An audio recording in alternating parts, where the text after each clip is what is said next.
Et vous avez la peine d'enlever les chaussettes, n'enlevez pas les chaussettes. Faites les ablutions et passez la main mouillée sur le dos du pied, à droite puis à gauche.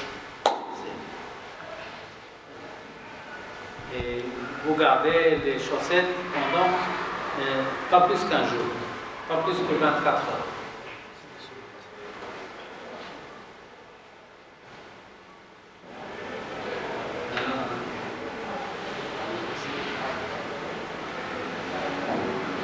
Des choses qui annulent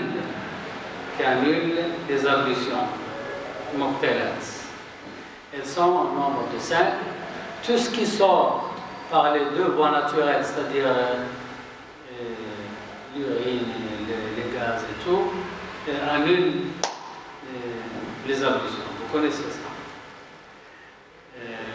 Toute substance impure qui sort du corps, le sang par exemple, le sang est impur. S'il y a une petite tache, elle est tolérée, mais une grande tache, il faut ou bien changer les vêtements ou bien laver la tache.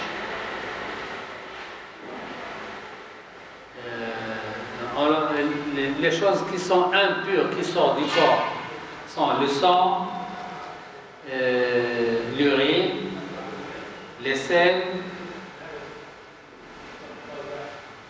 et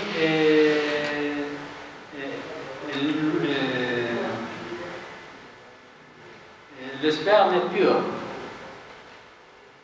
Le sperme, s'il y a le sperme sur les vêtements, on peut faire la salade avec. Mais il vaut mieux le nettoyer pour que les gens ne le voient pas. La perte de conscience. Si quelqu'un perd la conscience et il revient, il refait les ablutions.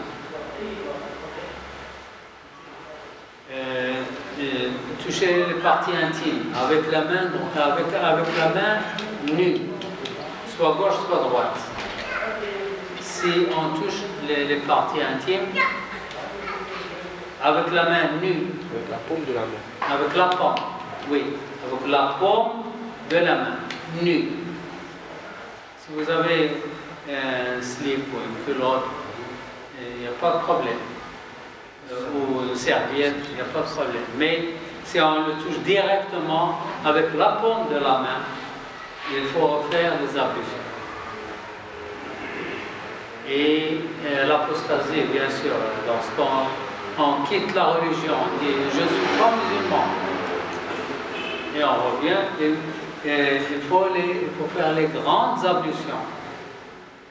Et je vous ai dit une fois à Beit-la al-Haram, deux Marocains. Un Marocain était devant nous, j'étais avec Si Hassan.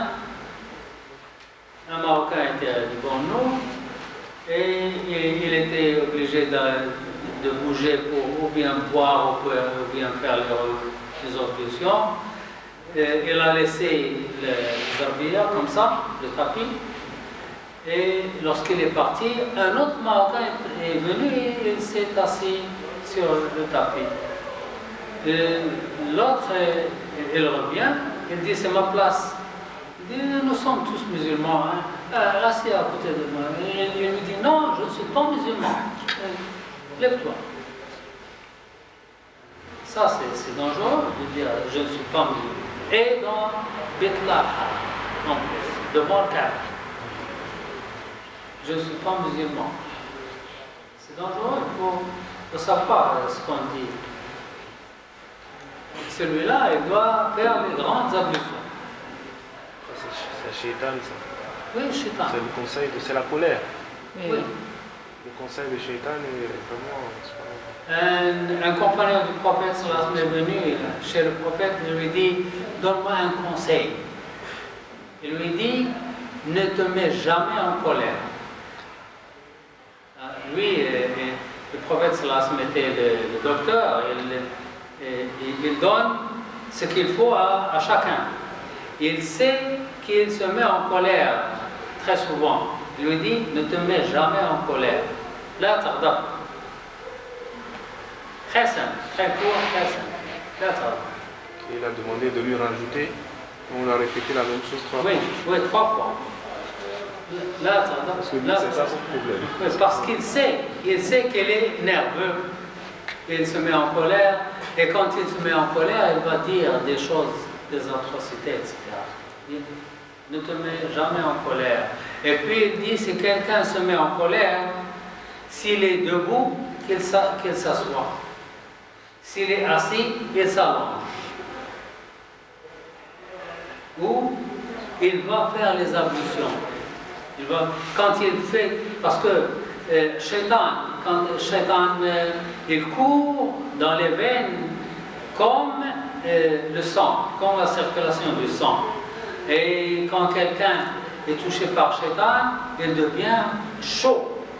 Quand on est en colère, on devient chaud. C'est Shaitan.